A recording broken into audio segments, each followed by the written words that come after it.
Assalamu alaikum. Walaikum salam wa rahmatullahi wa barakatuh. Okay, so to our audience, Saadia and I, we have 14 hours between us in terms of time zone difference, and we've probably been trying to schedule this for about a year now, at least. Yeah. So Yep. I'm so delighted that you are here with us, all the way from Australia. Alhamdulillah. And Saadia has had quite a journey, and she'll be sharing with us. Well, first of all, introduce yourself. Who are you? Who is Saadia? So I'm Sadia. I'm a mother of 6 children. 4 of them are biologically mine. 2 are my stepdaughters that through remarriage, who I consider my own daughters as they lost their mother. I'm a trained primary school teacher. I run 2 childcare. Well, one is a pre-kindergarten, one childcare center with my sister and I, which has got a very Islamic focus. We teach Arabic to children, Islamic studies, Quran, and everything they need to know to go to school. I live in Sydney, Australia. I did go for a short amount of time, 2 years. That's where I met Sumaya in Jordan. Studied at the Qasid Institute, studied Arabic.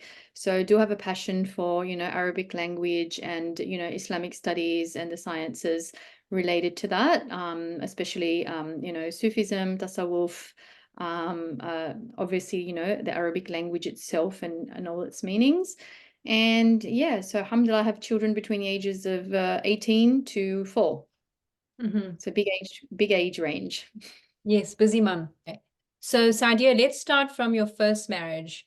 At what stage did you recognize that something is really not right here? I think I started recognizing it in the first, from the get-go, from the first year, but I didn't know how wrong it was. Like I didn't understand because I was quite young in my first marriage. I got married when I was 19. I also got married against my parents' wishes. Being from a Pakistani background, nobody in our family ever married out. Now it's become a common practice, especially for boys. They can do whatever they want. So at that time, it was like a big taboo. And so I married. He was not, he was obviously Muslim. He was Singaporean Malaysian background. And so they were not happy with that. So it wasn't even something I could go and approach with my family to say, this is an issue or this is an issue, because I felt like they would have said, well, you chose him, sort of thing. So I knew from the get-go, and only because I was mixing with a lot of other young couples. Even when I came to Jordan, as you would know, a lot of my friends were also young couples that had come to study in Jordan. So when we were sitting down and discussing things, and sometimes, ladies, they discuss things about their marriage, and sometimes very intimate details of what's going on in their marriage. So I started realizing that there's something wrong in my marriage and that I need to do something about it. But I think the way that Allah subhanahu wa ta'ala has created us, that He's created us with, it's like when he created us and He created death, and then the angel said to Him, like, how are these human beings going to live if we've got death? And He said, I've also created something called hope. So I think I always had that hope that things would change. Things would, because I would bring the issues to the forefront and I would discuss them and say, look, this is a problem, this is an issue. And then when I realized, I think that things were not going to change, and I had by that time 3 young children, I did go and seek help from someone, a religious figure that I had known for a long time. And I had obviously studied in Jordan a lot of things, marriage rights, and how a husband and wife should be with one another. And I realized that, yep, this, I needed to take a step and I needed to do something. And I think when you've got 3 young children, and at that time I wasn't working, you kind of think, how am I going to manage on my own? You need support. You need a network of people who are willing to hold you up and say, you can do this and you can get out of this and you can support yourself. Took a long time, 14 years. So after 14 years, yeah, I just took that step. I asked him for a divorce. So, in those 14 years, at what stage in those 14 years did you realize, okay, I've got to start making a plan to get out of this now? I think I started making the plan sort of immediately after my third child was born. So I feel like I was really depressed. I was hospitalized a few times with anxiety, panic attacks, and like I'd go to hospital and they'd say there was nothing wrong with me, but I felt like I was dying. So, I don't know if you've ever experienced anxiety, but with anxiety, you just feel like you can't breathe. Something's got you by the chest, something's sitting on your chest. And so I knew that I had needed to take action and maybe go back into the workforce, or set up a business for myself, or do something where I could be financially independent. I didn't want to be just on my own, like going back and living with my parents. I love my parents, but they have a very different style of raising children that I would have. Like I had no TV in the house. I was not letting my children have fizzy drinks, and just those normal things that we try to change, lifestyle for our children. So I didn't want them to go backwards or in a different direction. So I wanted to stand on my own 2 feet. And that's when my sister and I, we really just got to our heads together. And I said, like, let's start this pre-kindergarten. We only had 10 children and we were both the only teachers. And it just grew, subhanAllah, from there. And each year it just grew and grew. More and more people enrolled their children. And then I sort of, yeah, I became self-sufficient. Had I not remarried, I could still support myself Mhm. to that stage. Yeah. So was your first husband aware that creating you were forging a path forward to make yourself more financially independent because you were thinking of leaving? No, he didn't know that at that time. I think he thought, and he actually helped me out in setting up the website and things like that, because he knew from the day one that I'd always worked. Like even before coming to Jordan, I was working in a school. Well, he got a job with Shukur, the clothing company, and they had approached me for working. And then I started working privately, tutoring children. I tried my hand at a few different things. And then when I came back, because I was pregnant with my first, I started teaching Arabic part-time at an institution here in Sydney, but that was just once a week on a Saturday. So going back into full-time teaching into a school, he knew obviously at that time was going to be very hard with 3 young children. So I said, why don't I start doing that tuition of a small group? But I don't think at that time he was thinking, because he had always said to me that, like, I'm never going to divorce you. Anything would happen. And even when I asked him to divorce me initially, he refused.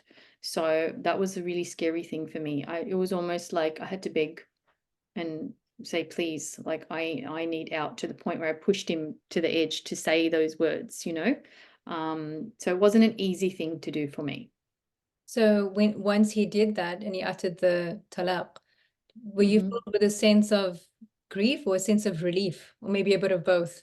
I think I was thinking it was going to be relief, but I think it was a sense of both, because we had 3 children. I suddenly went into this meltdown of like I felt like, oh my God, what have I done? But at the same time, I felt that relief as well. I felt like, okay, now I can move forward. But it was a mixture of grief. So I actually went and saw a doctor at that time for something else, and she was counseling me, and she said to me, um, a divorce, even doesn't matter how horrible or how good your marriage was, it's like a death. And she said, so you need time to actually process and grieve. It doesn't matter if he was the most horrible human being on the planet. It's just that you don't have that person anymore who you have those biological children with, that you can go and speak about things when you're not fighting, or you can go and approach, or you have that memory of when we know that at the hospital when the child was born, or because in the end of the day, that person's always going to be the father of your children. It doesn't matter how good or bad they are, and they're going to be connected to you in some way. So I had a sense of both, definitely. And 14 years is a long time. Yeah, it's a very long time. And that's also, I feel like, because I was married so young and didn't know a lot of things about marriage, and moving forward with my own daughters. I have a daughter who's turning 18 this year. I really would like to educate them. And I have started educating them in, what are their Islamic obligations as a wife? What are the Islamic obligations a husband should be providing to them as well? And having those doors of communication open, where I always tell them that they can tell me anything and I will not be shocked or judging them. Okay, because we're living in an age now where you can choose whatever gender you want to be. There's lots of Muslims coming out as lesbians. I know families so I've told them, like, if you feel even that you're attracted to a girl, or you're even attracted to a boy, because we know you're not supposed to be dating, you should come and tell me that. That's not going to be shocking for me, and that way I can help you in the way that you need to be helped. and I can lead you in the right direction. But I have to know. It's not something that you just hide from me and then I come to find out from someone else. So those lines of communication, and I feel like in our generation with our parents, we didn't have that. We didn't have, I don't know about other people, but in our culture, so many things are taboo. Like you just don't talk about them. You don't utter the words, you don't say it, you don't even question things. Like we have a generation of kids now who question things and say, why? Like, and when I think back, I think I would have never said that to my parents. But in a way, it's a good thing because they want answers to things that, you know, that we didn't know the answers to. And you know, when you said that it took you to speak to other people, to be exposed to other married couples and what's going on in their home for you to come to that realization. So that alone is indicative that these conversations about what healthy marriages should look like, etc., were not happening as you were No, they growing. were not happening, and there were not even lectures at that time. Like now you can attend all these marriage lectures and speakers come out. The other day, just last night, I was watching, there's a famous speaker now, he's gone over, his name's Bilal Assad, and he was talking about what a woman loves from her husband. What are the 4 things? And he talked, one of them, he said was, you know, compliments. Like she likes to be listened to and heard and given compliments.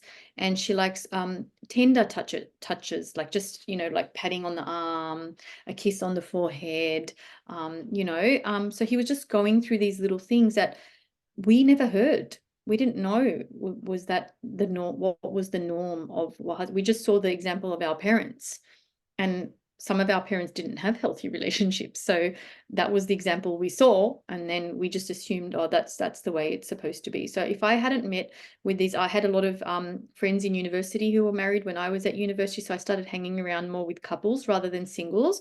Although I did have a lot of single friends, I enjoyed more hanging around with the couple friends. Even in Jordan, like there were a lot of single girls, but I hung around mostly with the young couples who didn't have children, because even though I tried to befriend ladies that had children, I felt like I couldn't relate to them as much because I hadn't had a child at that time, and they talk about things and I didn't understand the gravity or the importance of that situation. So talking to other ladies was huge for me because it opened up my eyes um, to how things are supposed to be and what does a normal marriage look like, and you know, and gave me confidence sometimes to ask questions where I would get answers and go, oh, okay, that makes sense.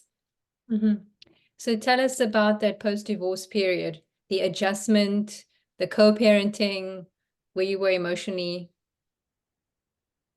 Yeah, so initially that it was really hard because I wasn't used to not seeing my kids. So we were awarded joint custody, which was 50-50 at that time. So half the week they were with him, and he wouldn't keep them like 3-4 days in a row, and then I'd have them 3-4 days. He wanted to alternate every day, so there wasn't a day that he wouldn't see them.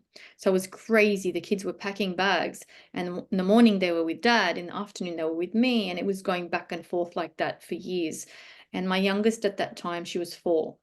So I think she felt it the most because she would come back and want to sit in my lap and hug me. And then as she started kindergarten and year 1, she started writing me letters that every time I'm at dad's house, I miss you so much. You're always in my heart and I wish I could stay with you. And so it was a hard adjustment for them initially, especially he was alone at that time as well. So there was no stepmom or anything. So he was just trying to co-parent with me. And at that time, we were still on, I would say, amicable terms, where we would still message each other and say, look, I'm sending the kids clothes. I'm sending this. Can you make sure she eats this? And we'd discuss their schooling and any medical problems and things like that. So it started off amicable, and it started off in a way where we were trying to adjust to not having the kids there all the time. That was a very hard adjustment.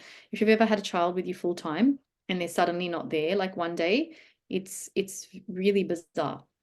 Mhm. It's Okay. actually really heartbreaking. Yeah, absolutely.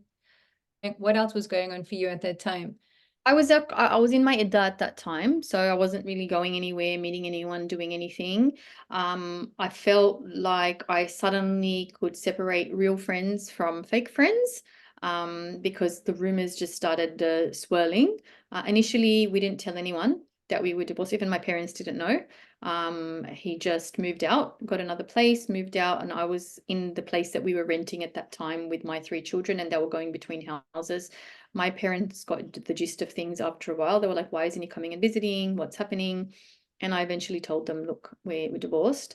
And then when it spread into the community, oh my God, the types of things that came out and the types of things people said. I had a friend of mine, actually a good friend, and she actually said to me, oh, see, this is why you got divorced, because you went against your parents to get married. And so it's like a punishment, like from Allah, you know. And the same friend is actually divorced now, and she went along the normal path. She got divorced a couple of years ago, and I didn't say anything to her. I said, so even if you follow your parents and you listen to everything they say, there's still a chance. Like if my parents had chosen a spouse for me, who would know whether I would be with him now or not? You know, your qadr is written with Allah subhanahu wa ta'ala, you know, so The statement that comes in my mind is al-jahl al-murakkab. So to yeah. translate that is like compounded ignorance, Yeah. where people have not sufficient knowledge about basic things in our deen, so that then they come up with these judgments that are baseless, really. Yeah, so there was a lot of judging going on, a lot of people. I remember my landlord came to me and he was shocked that I was alone. And he said to me, but Sadia, what about the children? Like that was his first like, and I said, I told him at that time, I said, Hans, his name's Hans. I said, I did this partly also because of my children. I want them to grow up in it's better for a child to be in two healthy homes than in one unhealthy home, you know. And I noticed at that time as well, when we were co-parenting, that he actually became a better parent as a single father because he stepped up. He now started picking and dropping them to school, and he started doing activities with them, and because his time with them now became limited. So suddenly when your time becomes limited, you try to seize the opportunity with the time that you have. um, so people had a lot of things to say. It was a very hurtful time. I probably say I lost friends. And when you're married as well for such a long time, you have a group of couple friends. So meaning your friend's husband is also friends with your husband. So you've become like this group, like, you know, four girls, four guys, and their friends. So then people had to take sides.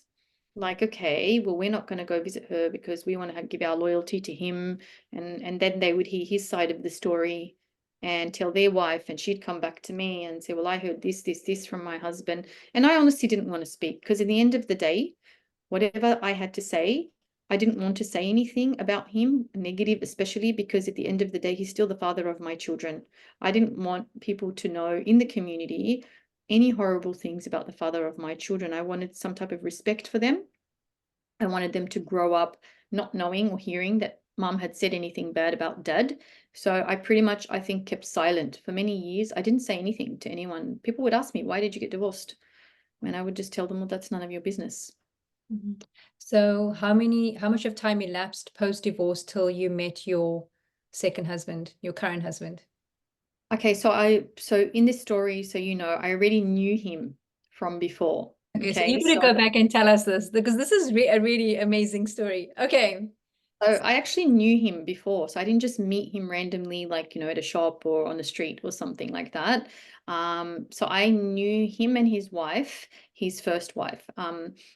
They used to send their daughter to my center. So I knew their daughter. I was working with her. Obviously, at that time when I was running, I had started the center. I remember I told you I was trying to financially make myself independent. I was still married at that time because I hadn't yet. I knew something, a shift needed to be happened. So I was in the process. In my mind, everything was just dead. Like at that time, I just needed to take that step of divorce. So I knew him, I knew his wife. At that time, after he had enrolled his daughter, a couple of months later, we came to know that his wife had cancer. We didn't know the severity of the cancer. Then he started emailing sort of the community members and people that he knew to help out because they didn't have any family here. His wife was from Bangladesh. He's also from Bangladesh, so they don't have any family here. And they had the two young girls who were at that time 3 and 5. And so when they found out that she had the cancer, they were asking people to do a rotational shift of maybe, you know, cooking food or looking after the girls because she had so many treatments to attend for chemotherapy and things like that. So, you know, I put my name on the roster. I would go over and visit if I needed to sit with her for a bit. Her English wasn't, you know, 100%, but she was able to communicate. So um, uh, basically what happened towards the end, is that I was still married, and I was going to the hospital and visiting when she became very ill, and we found out that she had a very small time to live. They sent her to palliative care. So I went to the hospital at that time with my ex-husband. I actually went to visit I said, look, this is a family from the center. I went, and her husband at that time, meaning my current husband, he was just speaking to me, obviously, as a teacher from the school. And he said, look, she's refusing to let anybody to bath her. And the nurses are saying it. She's saying, no, do you think you can maybe talk to her? So I went in the room and I spoke to her and I said, look, it's really important that you have this bath, and I can help you. And I promise you, I won't, I'll be gentle, this, that. So she allowed me to bath her. And I remember bathing her and speaking to her and using creams and whatever afterwards. And after that, I actually became ill. I was hospitalized. I think I had an anxiety attack. Yeah. And I was very, very sick. And I thought, oh my God, it's been a week and I haven't gone to visit. And she's in palliative care. Anything could happen at any moment. So I went back to the hospital. I was actually still very ill, but I went to the hospital, and they said, look, no one's allowed to go in the room. And I didn't know why. And we were all just sitting, all of us friends, the people that had come visit, we were sitting in a waiting area. And I waited there for a while, and I said, look, I'm not feeling well. I really just want to go home. I'm just going to go in, give my salams and leave. I went in the room, and at that time, there was an important religious figure in the room, a lady who his wife at that time wanted, if she had passed away, for her to wash her body. So she had chosen her to, and there was also her family doctor and her sister and her best friend in the room, and her husband at that time, who was sitting down and reading Quran. And so this religious lady, this figure, she, as soon as I walked in the room, she approached me and she said, look, the body is actually, the soul is actually trying to leave the body. I can see that, but it's struggling. It's struggling because when the beloved is in the room, the soul can't leave easily. And her husband won't leave the room. He's been sitting and reciting Quran from morning. Maybe if you speak to him, because he might listen to you, being the teacher of his, children, he might leave the room and it might help. So at that time I said, oh, excuse me, brother, I can take over. I can read Quran. Maybe you should take a break, And he said, okay. So he closed the Quran, and I sat on the bed. And he left the room. And the moment he left the room, in that instant, her soul left the body. And the doctor, like nurses were running in, doctors were running in. They were like, she's passed, she's passed. And her best friend was screaming and crying and saying, no, it's not true, it's not true. And they ran out to get him. And he came in and he just made sujood, like on the floor. And I didn't know at that time, like I asked him much later on, and he said to me, I just thanked Allah. I just said, thank you, Allah, for taking her out of her misery, because with bowel cancer, you can't eat, you can't drink, you can't go to the toilet. If you eat, you throw up, and you just feel miserable all the time. And watching her, I had actually, one of the days when I had come to visit, her sister had brought the two young girls in, and they were just crying for their mum. They were hugging, mummy, mummy, when are you going to come home? Like and watching that was so heartbreaking, knowing that there was going to be this separation. So I feel like that Allah had put me there in that room at that time, at that moment. Like, who would have known that I would be in there when, like, I had literally just gone in to say goodbye. Like, I want to go home. I didn't know that she was at the end of her life. I didn't know that day what was going to happen. And we had the burial like the next day. And I just remember being there and thinking, like, I had actually never seen anyone in my life pass away. That she was the first person that I have seen like pass away in front of my eyes. I've seen it, obviously, a dead body before. I've seen my grandmother, but I haven't seen someone actually breathe their last, on that day. So now in hindsight, when I look back, I think about how important that was, especially now because I'm raising those two girls who don't have their mother. And when I ever think about how they should be treated and how they should be raised, I always come back to that moment of her leaving this world and feeling like, even though their father is there, that they're orphans. I feel like they're orphans. They've lost the most important person in their life, and raising them from such a young age, from 4 and 6 years old when we got remarried. They've always, they've called me mom, and they grew up and everything, with me in a, healthy home. And I show them pictures of their mum and say, look, this is, and we go and visit her grave just now on Eid. We went to visit her in the grave. They know, you know, she's buried there. We make dua for her and everything. And they've never said like, oh, we miss her or anything like that. And there was only one moment in time when my eldest got her period that we were driving to school, and getting a period as a woman, you know, as a young girl is quite a shock already. She started crying in the back of the car. And I said to her, like, what's wrong? Like, why are you crying? And she said, I wish my mum was here, so I could share this with her. And I said, I'm here for you. You can share this with me because your mum's not here. So that was really hard for me as well.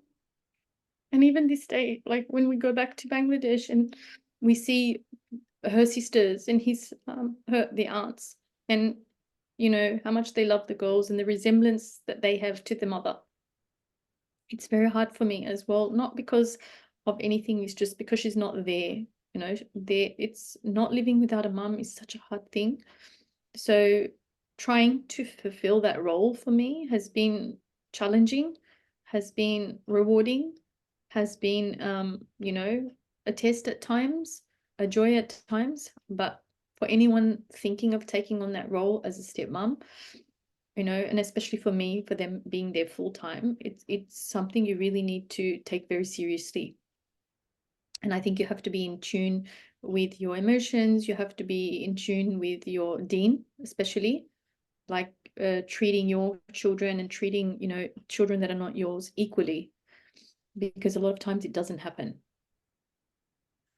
What a moving story. I'm still taking it in. Wow. So after she passed, how did you and your husband marry? So basically what happened is that he at that time needed care for his girls because their mother had passed away, and he was still working. He needed to go back to work full time. So my sister-in-law at that time was doing like a family daycare service where she kept the kids in the day and fed them and looked after them. So my sister, who ran the center with me, she organized that for him, that he would go and drop his girls to my sister-in-law, my brother's wife. And so he became acquainted with my family because my sister-in-law actually lives with my parents as well, with my brother and his wife live together in my parents' house. So he became acquainted with my parents. And at that time, shortly after that, or after his wife passed away, I think she passed away in January. In June, I got divorced. So at that time, he was just on his own, trying to raise the girls. They were going to that care. And then he decided to go overseas and spend about 5 weeks with his parents. So he was actually essentially gone while I was in my iddah.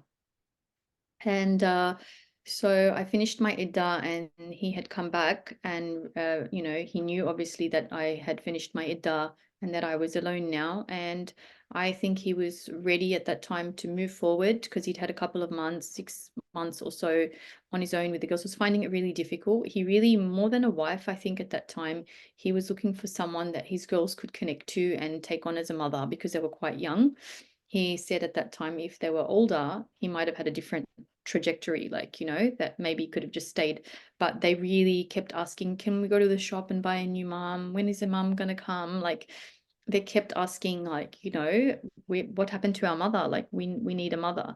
So at that time, he was looking for someone to, you know, be a mother, and obviously companionship and having a wife. So going to my parents' house and, you know, picking up his girls, and I think he approached my parents and he said, look, I know she's on her own now, and uh, I would like to, you know, offer to get married to her, pretty much. And we knew like I said, we knew each other, like him as a parent, through the center as well. So I had some understanding, and I watched how he took care of his wife when she was sick and how much he stayed in the hospital and he was trying to help out. So I had some understanding of who he was as a person, his religious background, how he was with his children. He'd come to the center and pick them up. I had some understanding of that. But obviously I didn't know him well enough of how is he going to be as a husband. And especially in a different situation. I have 3 kids of my own. So I pretty much thought after divorce that it would probably be really hard for me to get remarried because I have 3 children and in shared custody. And I wasn't worried about the whole financial aspect that someone would have to get married to me and take care of all my bills and take care of my children's costs, because I knew I could do that myself. So he approached my parents, and my initial reaction was like, how am I going to take care of 5 kids? And I remember saying that to my mum, because he had a daughter who was 4. My daughter was 4. He had a daughter who was 6. My son was 6. And I also had an 8-year-old. So it would be like taking on 2 sets of twins. And my parents were just like, look, you're still young.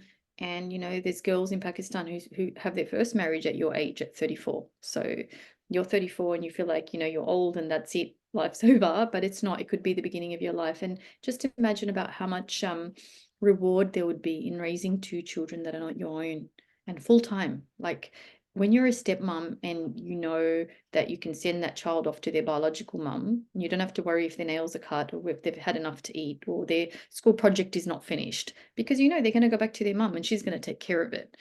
But in this instant, I would have to have that role of full-time mother. They're not going to go in between any houses or anything. So I started thinking about it and I thought, okay, maybe this, you know, it could possibly work out. Maybe I should give it a go. But I was worried about how my children would react to someone new. They were already trying to adjust between going in between houses. So we decided to have the nikah, but not move in together. So we had a nikah so we could get to know each other and, you know, sort of go out shopping or go out and eat dinner. But we were still living in separate houses. So he wanted, his girls were already used to me in some instance because of a teacher, but more of a motherly role now. How would they adjust to me as a mum? And I also wanted my kids to adjust to having 2 new siblings and, you know, a stepfather now in the home. So that took a little bit of time. I think it took a couple of months. So we actually didn't have a wedding and announce to everybody that we were married until maybe 6 months later. We had a wedding and we had people come, and the kids were all like, you know, the little flower girls, and they were participating in the wedding, like, you know. So yeah.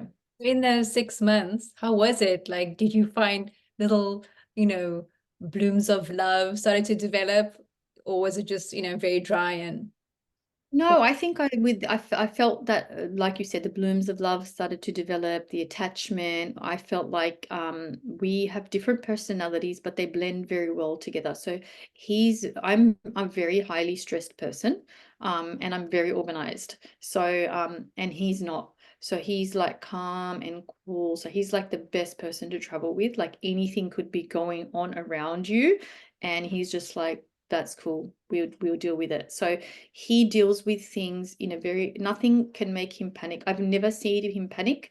I've never seen him get anxiety. I've never seen him get angry. Nothing can anger him. and this must have been huge for you because someone like him must be very calming to your nervous system who has a history of anxiety and panic attacks given your previous situation, which I know we're not going to be discussing today. So yeah, that must be just very soothing to the nervous That system. was so soothing, because even if there was one time my brother's wedding was there and I was getting anxiety because I wasn't dressed in time or something and I had to get all the girls ready. And I remember him saying, and I said, I'm going to throw up. Like, yeah, I'm so anxious about this wedding. And he's like, no, this is all going to be fine. He was very calming. And he's like, just put everything down. Let's just dance. How about we just dance? And I was like, has he gone mad? Like, I love that. That is so emotionally intelligent. The word that pops into my mind is hikmah. That is wisdom. And the definition of hikmah is putting things in the right place. And that's it. That's He amazing. always tries to find a solution of how to get rid of any stress or anxiety I have. He'll come up with like, okay, you've got 3 drop-offs to do. I'll do one for you. That's okay. Don't worry about that. And so he's always trying to fix the situation in a way that makes me calm. And I think that's what's gotten me through these 10 years, because when I look back at pictures and I go to him, I don't know how I raised such little kids, because I used to do everything for them. Now they're teenagers. They do their own stuff. Even though I have to like pressurize them, like go cut your nails for the 10th time. But when they were younger, I was doing that. I was cutting their nails, packing their lunches, showering them, picking and dropping them. Now I've got a driver, like she drives them to school. Like the situation has changed. And now the stresses that I have got to do with teenagers. Are they on Instagram? Are they on TikTok? Are they, what are they doing when they're outside? So we've got different stresses, which he helps me also deal with, because I'll go and discuss that with him, and he'll say, look, like he said, look, I went to a lecture the other night, and I think I was telling you, one of our Arabic teachers, Ustad Sahel, was at the lecture, and it was just talking about how we can make a change in society, especially with everything that's going on in Palestine at the moment. And he was saying that, look, he read a chapter in the Quran where all the prophets had problems, whether it was with their children, with their parents, with their wives. They all had problems, and one after the other, the prophets were coming, and Allah would destroy the nation, and then Islam still eventually spread because Prophet ﷺ came and he spread Islam. So he said, our job is always to stand up for justice, to stand up against oppression, to deliver the message, even when it comes to our children. And then the fruits of that labor, the fruits of all of that effort will show. Sometimes it doesn't show immediately. We might not see Palestine liberated in our lifetime. But what we're doing now might sow the seeds of liberation later down the track. All of our boycotting, all of our protesting, all of our, sharing on social media, it might ignite a fire in someone. And the same for our children. And I was just discussing that with my husband this morning. And I said, I realized even with children, we can't take away their gadgets, or I say you can't have a phone, or we can at a certain age, but when they become adults, we can't do that anymore. We just have to show them how to navigate that in a proper way, and keep reminding them and keep saying that's dangerous when that comes there. That's not a good idea. But if they do it anyway, they're going to make mistakes. And one day they will be on the right track, So having a husband like that, alhamdulillah, it's a great blessing. I can cook him anything and he will not complain. Like, it can be the worst tasting thing like on the planet, and he's never once said anything like about the food. So one thing I'm not used to, because I complain a lot, is not hearing someone complain. Like, he just doesn't complain. I don't think I've met a human like that, like my sisters or workmates or people. Everyone complains about something. Oh, like, it's so hot today. We say things like that, or I'm so tired, or oh, that person mowing the lawn across the road is so annoying. These words don't come from his mouth. What beautiful character, mashallah. So you had told me that the first 4 years of this marriage was pretty challenging. Would you like to tell Yeah. us? Yeah, I think the first 4 years were challenging because obviously the kids were very, very little. And I felt like his girls, I was trying to adjust to his girls and change up their routine to be the way that my routine would be.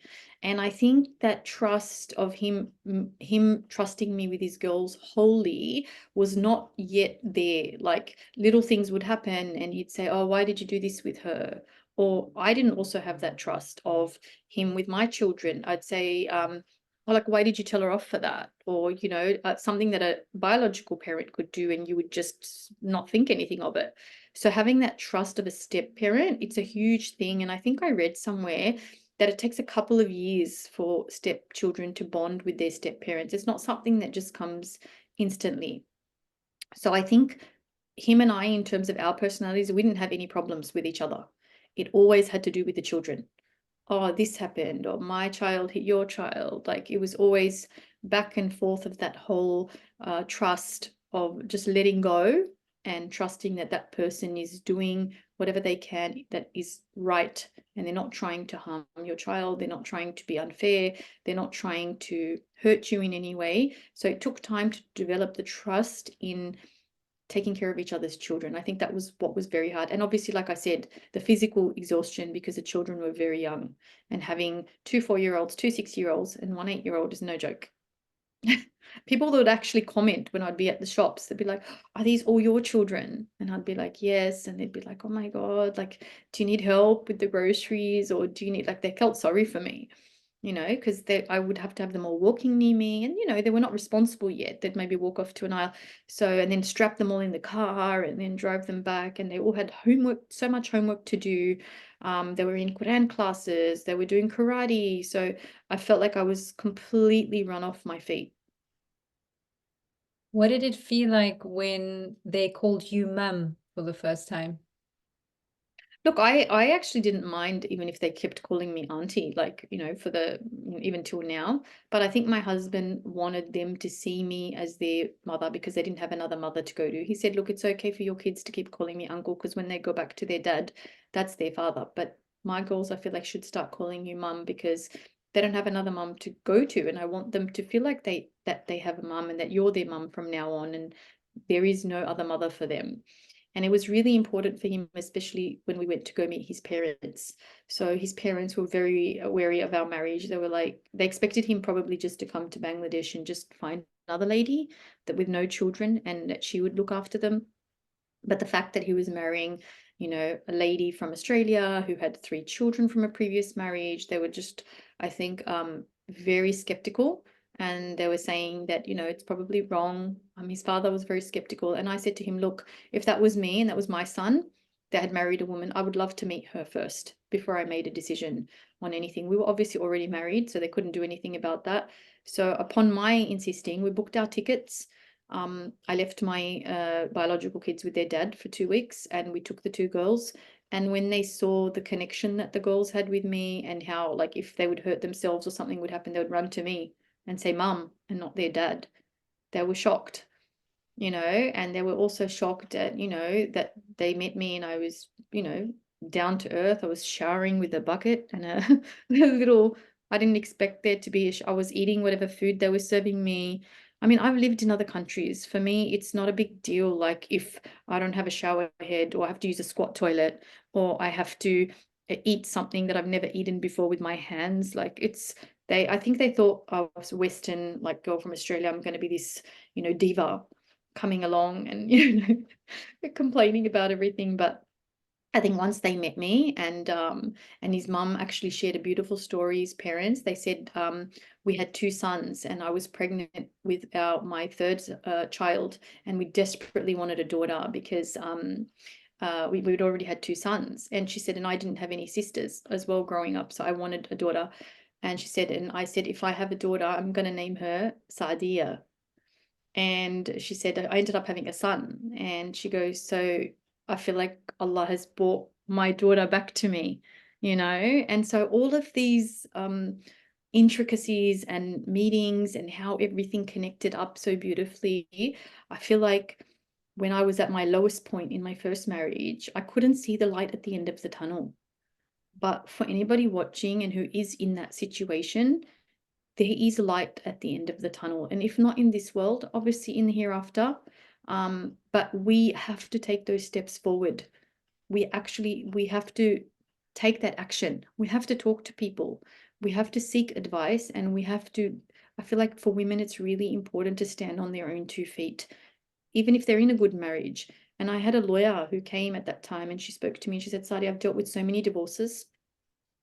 And she said, these poor women, they have nothing to their name once they're divorced. She said they have no money in their account. The house is usually in the husband's name. They don't have any real own friends of their own. It's their husband's friends. And she goes, so they just end up isolated and alone. And that's why they don't want to get divorced to start off with, because they can't imagine how they're going to do that, so it's really important. I've even told my girls, like, it's really important that you study, whether you go to university or you start a business or do something, and stand on your own 2 feet, have your own account, always have something there, have something in your name, whether it's a car, doesn't have to be a home, because I mean, Sydney is one of the most expensive cities in the world to get a home, but something that's, you can fall back on. Because it might not even be divorce. I said, your husband could die. Look at what happened with my husband. He had planned his whole life. He said for him, it was absolutely devastating when they got that news. He goes, imagine planning out your whole life with a spouse that you love. You're not getting divorced. And you get told, well, she's only got 2 years to live. I mean, they had made plans to go overseas, like to go to Jordan, to go to Qatar, and he's an engineer. So he was planning to get a job overseas, and he wanted his girls to learn Arabic. He wanted them to spend time in another country, because I think spending time in other countries really helps kids develop and see the world in a broad view. I feel like when we live in just one Western society, they're so pampered, they're so entitled that you have to actually take them out of that zone for them to to understand that people live differently. Like recently we just went to Pakistan, and I haven't been to Pakistan for 20 years myself, and I took my kids and they just were like shocked. I've got a question because you've got boys and girls between the two of you. And so how do you guys deal with the non-mahram issues? Yeah, so a lot of people actually don't know this, and people still visit me and say to me, "What do you mean they're not mahram to each other? You're married to the girl's father." I said, "So what happens is that when you get married, my husband becomes mahram to my girls, but my son and his girls are not mahram to each other." So Okay. what happened was, up until my son was about 10, and his daughter was 10, his eldest, we were living in a rented home where we were all upstairs. So when we finally decided to buy our own home, we got approved for an Islamic loan, we specifically looked for a house that would have that separation. So the house that we're currently living in, my son stays downstairs. So his bedroom is downstairs. I mean, we all go downstairs to the kitchen and the lounge room and things like, he has his own shower and toilet. He doesn't need to come upstairs for anything. And the only time he ever comes upstairs is if the girls are not here, or he calls out that he needs to get something and they put their hijabs on. And he obviously is not here every day. 3 days a week he goes to his dad. And now because he's homeschooled, he has 2 nights at the masjid. One night he goes to homeschooling classes. So he's not, and then, so they're not always together. And when they are together, both of his girls, who have both reached puberty now, they wear their hijabs when they come downstairs. So if he's there, on the days he's there, they come down, they don't complain about it. They know it's the norm, and they know it's something that people do even if they live in an extended household, because they see it at my parents' house. Both my brothers live in my parents' house with their wives. So anytime their wives exit the room, they've got hijab on. So my husband sees it as a good training. He doesn't see it as a burden on them. He says, look, it's not even all the time. And if they want to take off their hijabs, they come upstairs and they keep their hijab off, because he doesn't come upstairs, my son. Mhm. So people find that shocking. Oh my God, it's so slack that your son doesn't get to come upstairs. I'm like, really? Is it really that? What does he want to do? I'm like, it would be slack if I just said to him he could never come to my home anymore because I've got 2 girls that are non-mahram to him. He still gets to come and interact with his siblings. He's still, because I mean, a lot of people had said to me, and I think I also heard from scholars, that in the Hanafi madhab, when a woman remarries, that her biological children should go to their father. Have you heard this? I probably have, but to be honest, I feel that there's more nuance to the book ahkam, the book Mm-hmm. rulings, because so much more has to be taken into account. Yeah. I think so much more has to be taken into account, so much, Sadia. I personally shy away from these like book, what you call it, like these declarations of, oh, this is what the school says, because what if the one parent is completely not practicing? You know, what about family support? What about health issues? I just feel like there's so many other factors at play. Um, Yeah. like for example, if the father is working full time, so he's either going to dump him at a family member who might not even be practicing, or just get like a nanny. And how does that make sense? Like, what is actually best for the tarbiyah of the child? So I think it's I more think complex than what meets the eye. Yeah, I think also when I discussed it with my husband as well, he was saying one of the reasons is also that the husband sometimes in these situations becomes jealous that the wife is actually doing more for her children than her husband, or maybe her new children, even if you have a biological, because now my husband and I also have a common child, a biological child. So the 4-year-old I'm talking about, he's a 10-year gap. We had decided when we moved into this house that, look, because initially off the bat, when we got married, I felt pregnant straight away, and I had a miscarriage, and it ended up becoming an ectopic pregnancy, which I needed a lot of treatment for. It was called a C-section scar ectopic, where the baby had attached itself, the placenta and everything, to the previous C-section scars that I'd had from my previous children. So after all of that trauma of, all the treatment that I needed for that, I was really scared to get pregnant again. I didn't want another ectopic. So we just decided that we're going to raise these 5 children, his 2 children and my 3 children. And we moved into this home where it was Sharia friendly, where my son could be downstairs, the girls could be upstairs. And subhanAllah, in that year, I just by chance fell pregnant, unplanned, fell pregnant. And I also feel like that's also done a lot of good for our marriage. Sometimes children come into marriage and throw a spanner in the works. It makes everything go downhill. But I feel like my son coming into this marriage has joined us all together. The kids all have now a common sibling that they love. My husband felt like it was a rebirth for him. He said that when his wife was really, really ill, he didn't get to enjoy the younger children because she was ill for such a long time. They were always being dropped off. And then it became COVID and he was home. He was in lockdown for almost 2 years. So he got to spend the foundation years with his son like a rebirth, like a just like, spending that time with it, seeing the milestones and the love and things like that. And he got to see me now as a biological mother of his child. And I got to see him now as a biological father of my child. Obviously I used to miss my son going back and forth to his dad. I feel like, well, now I had a little boy with me like full time as well. So not in a replacement sort of way. I think it bonded us all a lot better. Alhamdulillah. It was a blessing from Allah. How very beautiful. You know, you're not the first person that's mentioned that when there was another child from, the new marriage, that child becomes almost like the magnet that just kind of draws everyone in and adds more cohesion to the family, more love, more joy. So that's very beautiful, mashallah. So Alhamdulillah. Sadia, early on you mentioned that you and your ex-husband started off quite amicably, and then there was a shift. Would you like to say something about that? Yeah, so I think what started happening is that he didn't want my husband to have any type of parental role in my children's lives. So let's say my husband started teaching my daughter Quran, or they needed help with Arabic homework, or disciplining them. Like there was one time my daughter nearly ran onto the road, and I think he yelled at her, or he told her like stop, like so she wouldn't.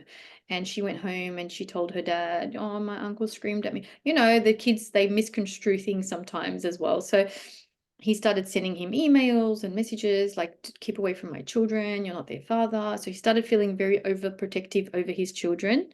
So that's when my husband, I think, realized, okay, I need to take a step back. He also got remarried. And that's when my kids started having to interact with a stepmom. And so initially I was like, this is great. I befriended her, and I would tell her like, that they'd eaten at my house and maybe if they needed dinner or not. But it started getting ugly, I think, also when my kids started complaining about her as they got older. So not in the initial years, they got older and saying, well, just little things like, okay, she said this or she done this or this happened. And I would say, well, that's not right. And then I would try to communicate that with her. And then she blocked me and said, look, I don't want to hear anything from you. And then their dad also differed on their schooling things that we wanted to do. Like I wanted to homeschool the kids. He didn't want to homeschool them. Medical treatments. My son had allergic rhinitis, so I wanted to get immunotherapy. He didn't want to get immunotherapy. So we started differing on parenting styles and things like that. And obviously, as the kids got older and got phones, then he said, look, I'm not going to communicate with your mum anymore. I'm just going to block her. And if there's any communication, I'm just going to go straight through you guys, which they don't like because they don't like getting messages from their dad, like tell your mum this, this, this, this.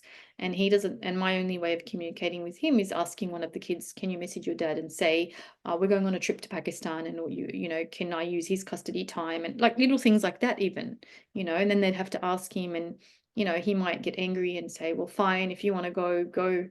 But then you have to spend the next 5 weeks with whatever the situation. So it became, and the other reason it I think became ugly is that initially before he got married, he was paying me child support, like a good amount of child support, a stipulated amount that the government stipulates. And then when he got remarried and his wife got pregnant as well they've got one child, he withdrew the child support. And that was a battle to get that going again. 2-3 years of going back and forth and going through lawyers. And, he started saying, well, look, she earns enough money. I've got another child now, all sorts of things. Question. What about the basic requirement as stated by the Sharia of what a father is supposed to afford his children, give his children as maintenance? Was he not even giving that? He was giving that initially in the beginning, but when he stopped giving, even the basic. Yeah. Yeah. Okay. So that was a very challenging time. It was very stressful because, I mean, they come to the house, they still need things. They need blankets, they need like, medicines, they need a lot of things like creams, um, taking them, I'm dropping and picking them to school. Sometimes they have an excursion. They need clothes. So those basic necessities, obviously, that should be covered by the father. So that's where I think also it became it was not amicable anymore, and so we actually don't talk now. We don't discuss anything. Um, I just do what I think is good, and he does what he thinks is good. And the kids are obviously getting older now, so they have a say in what they do. And the courts have said, like, once they're 14, there's no obligation for them to do this, follow the custody laws anymore. They're allowed to make their own decision. So my youngest is going to be turning 14 this month. So I told her, I said, it's up to you now. Like, if you want to, because my eldest is actually, since she was 14, she's been staying with me full time. She only goes to her dad's house once a week. And that was a decision she made, and she discussed with him. She's like, I'm going to stay with mum all week, and I'm only going to come on a Friday night to visit you. So she only goes once a week. In holidays, she goes maybe a little bit longer. And that was mainly just to do with issues at her dad's house, which I'm not going to bring to light here, but issues that she raised. And I said they're valid points, and my home is open for all my kids at any time. Alhamdulillah. Wow, what an incredible story. So in closing, Sadia, what advice can you offer other women out there? I think the best advice I could give to other people out there is that, to make sure that you have good friendships, people that are more knowledgeable than yourself. And I feel like Jordan was a really big turning point. I met a lot of people who are very knowledgeable, who love the deen, who were able to shed light on many issues. Then I felt like just everybody knew more than me. That's how I felt like. And I tried to stay with that pattern when I came back to Australia as well. It's really important to have a network of strong women around you that will support you and lift you up when you're down and be there for you. And it's important not to mistake patience for sitting back and doing nothing, and seeking as much knowledge as you can, and so that you can be aware of what are your rights, and don't settle for the basic. Don't settle just for a roof over your head or just a car or things like that. Settle for your actual rights, and know that there are men out there that are proper Islamic men. There are men. Sometimes we say, oh, there's no good men out there. There are good men out there. And I've seen in the example of my own husband, I've seen in the example of other ladies who are married, who have wonderful marriages, and their husbands are fulfilling all the rights, and or through remarriage even. So don't be disheartened if you're in a horrible situation. Do something, be proactive to get yourself out by talking to someone and surrounding yourself with people that can help you to get out of that situation. Because being in a toxic relationship or being in a horrible situation, it's actually going to start affecting you mentally and emotionally. And long term, you could end up with a, incurable illness, because it actually puts so much stress on your body. And it stresses your children out as well, because they're watching, and children need a healthy mum. They need a mum who's emotionally stable, who's physically stable, who they need to see a good example of a marriage. Even if it's your second marriage, my kids will say to me now, oh, we never see you and uncle fight, or they see those little moments of, love in between, or how we should be, or he's not complaining about food, he's just eating the burnt thing that I just made. Like, I feel sorry for him sometimes, because I actually told him before we got married, I said to him, look, I'm very busy. So do not expect like proper cooked meals. Like, sometimes you're gonna have to come home and eat Weet-Bix or eat like cereal. Like, I know that's shocking.